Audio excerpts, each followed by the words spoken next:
Hi, and welcome to Design It with Tammy Gibbs. I'm Tammy, and today I'm going to be doing a new video in the Real Talk series that I just started. And today we're going to be talking about 5 costly mistakes that AI creators make when they're just getting started when it comes to creating art and images and products. So anyway, we're going to jump right in.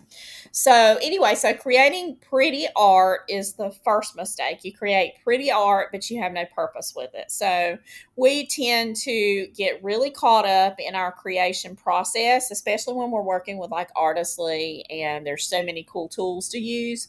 So we spend hours generating all these amazing, stunning images, and we absolutely have no product strategy before we go in and start creating. So we end up with all of these images, and then we're trying to fit those images into a product box rather than finding the product first and then creating the images to meet that product need. So the AI specific angle is just because you can make it doesn't mean it will sell. So we need to get on an even keel with the actual purpose of the and the product, and then with our art and matching those things up instead of just ending up with all of this beautiful art. And there's nothing wrong with making it once you get on a roll, making some really pretty images, but before you start, you really need to have an idea what you're making them for. Are you going, for instance, are you making clip art? Because if you're making clip art, but then you're prompting for all these beautiful flowers and pretty backgrounds, then you're making more work for yourself. You need to be maybe doing images based on layers, like doing the backgrounds separately so that they can be layered in to create various different clip arts.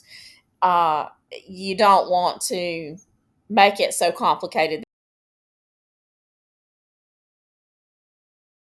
So, how you can fix this is to start with the product intent first. Is it a clip art pack? Is it a planner cover? A digital paper? Generate with the end use in mind, and even better yet, generate with multiple uses in mind. So let's just say if you're going to be doing a pack with like the bunny here, this bunny could be used for clip art. It could be used for creating your own invitations and party goods. It could be used for a little planner cover or a baby book cover, or just so many different things. So create with purpose. The second mistake that I see a lot of creators making is ignoring the format, resolution, and usability. So you upload beautiful AI art, but it's actually unusable for the need that the buyer that you're selling to is going to use it for. So, in order to sell products, we need to know about the buyer and the buyer's needs. We need to know what the sizes are that they need. If they're going to be doing sublimation, we need to make our products so that they can use them in sublimation, the right sizes, the right resolution for the sizes, all that sort of thing. So, using the wrong size, no transparent DPI, no transparent background, and lower DPI. We need to know what those um, formats, resolutions, and everything are for the user's um, product so that we can make the product that fits their need. So many AI platforms do output in, say, RGB, or their weird sizes, their lower DPIs, and a lot of times, especially when you're just getting started as an AI digital creator, when you're creating this art, you yourself don't know about these things, so therefore you can't implement them in order to meet that need for your buyer. So if you don't know about it, you don't necessarily check your platform, and then you end up uploading things that just don't work for people, and then you get bad reviews. So that's another one. Easy fix is go ahead and do a little research, know your output specs, use tools like Canva, Photoshop, Artistly, or Upscalers to prep your files properly. Make sure they're 300 DPI or whatever size you need. Make sure that they're transparent PNGs for clip art. Those are just some examples. Number 3, making too many one-offs instead of cohesive packs. Okay, so I see people a lot of times listing a single image instead of building a pack or a product suite. Now, that's okay to have single images. I'm not saying that you cannot list single images. I'm saying keep in mind that you can do both. Single image, small pack, and then a product suite. So the more crossover products you can do within your particular image style, or the pack that you're doing. Let's just say birthday balloons or whatever. Then you could do like a birthday balloon and then put a number in it, and then have a whole pack that had all the different numbers, or have the numbers separate. Just as an example.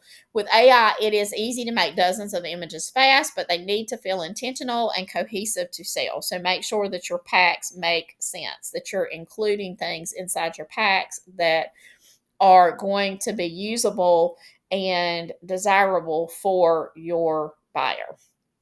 So to fix this, use your prompts to create variations, sets, or bundled collections that make sense together. Think value pack and not random image dump. So let's just say if you're doing a collection, maybe you do a spring collection, and then everything in there would be spring oriented, like Easter, flowers, spring wedding, that sort of thing. So you probably would not throw Christmas in there. So if you're doing a holiday pack, then you could do all the holidays. So just make sure that it makes sense what you're doing. Okay.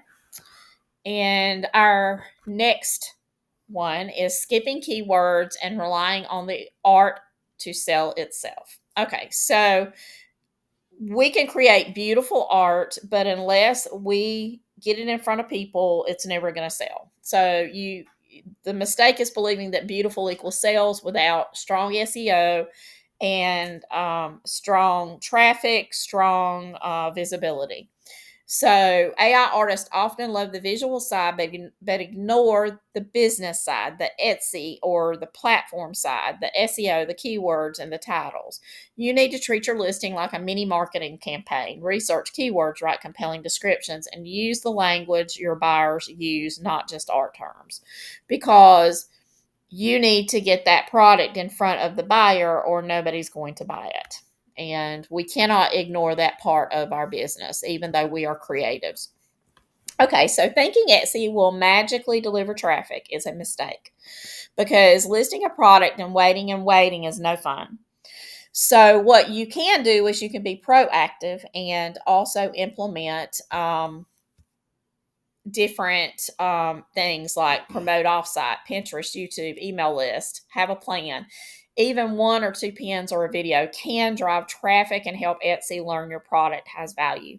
I promise you that if you start driving traffic to Etsy yourself, and the cool thing about that, and I talk about this in my the digital product playbook that I have out, is that when you go out into the public and you go out into a feed or a group or something like that, and it's just if you can introduce your product in a tasteful way, you're bringing attention to it that it's not going to get probably on Etsy. I mean, on Etsy, it's when people pull up and they search, it's located on a page with 50 other products or so, and so it really has to stand out. It has a lot of strikes against it. But when you go out and you put your public out into different various atmospheres, then you get more eyeballs on it and more attention, so it has a better statistical possibility of someone clicking on it and seeing it that is interested in it.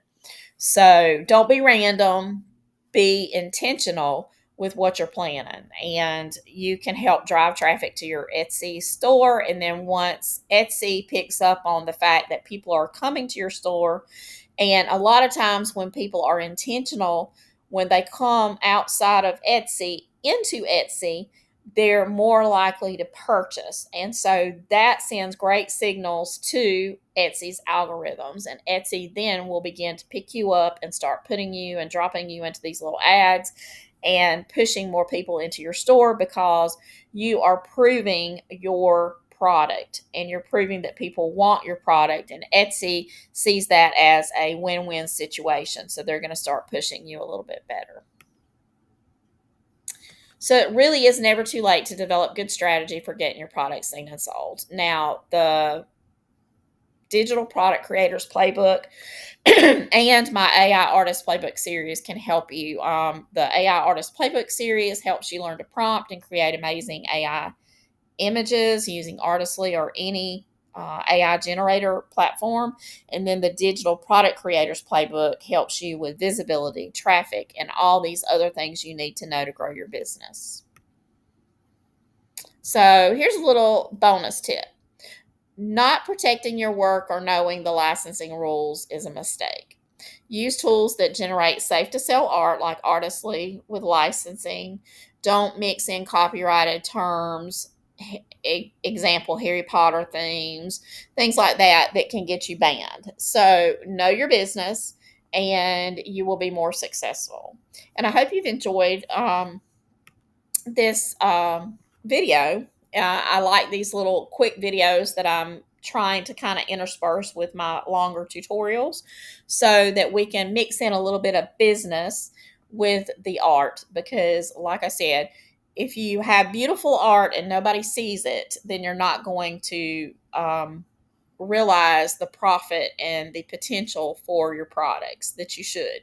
And it's an old story, you know. I mean, it's true about books on Amazon, and it's true about practically anything else. You can have the best product in the world, but if nobody knows about it, then you're not going to make any money off of it. So that's what this Real Talk series is all about, is just basically giving you some real truthful, you know, looking at it the way it really is, truth talk, you know, about the way the digital marketplace is and what you can do to increase your odds of being successful with your products. So, down in the description, if you don't have Artistly, you don't have Video Express, or, you know, you don't have my playbooks, you know, all the links are down in there. Let's see. Artistly right now is running a special. Don't know when you're watching this if it'll still be valid, but look for it when you click on my affiliate links for Artistly and for Video Express. And then also make sure that you join my Facebook group and my weekly newsletter. Both of those are great support for digital product creators and AI artists. And let's see what else. Anyway, check out the playbooks. And leave me a comment. Definitely subscribe so that you'll know when I put out new videos. And in the comments, let me know what you think about this Real Talk series and these little quick little videos. And if you would like for me to do some more, then I think this would be really good to add in and give you a little business advice along with the creative stuff. So thanks for watching, and until next time, happy creating.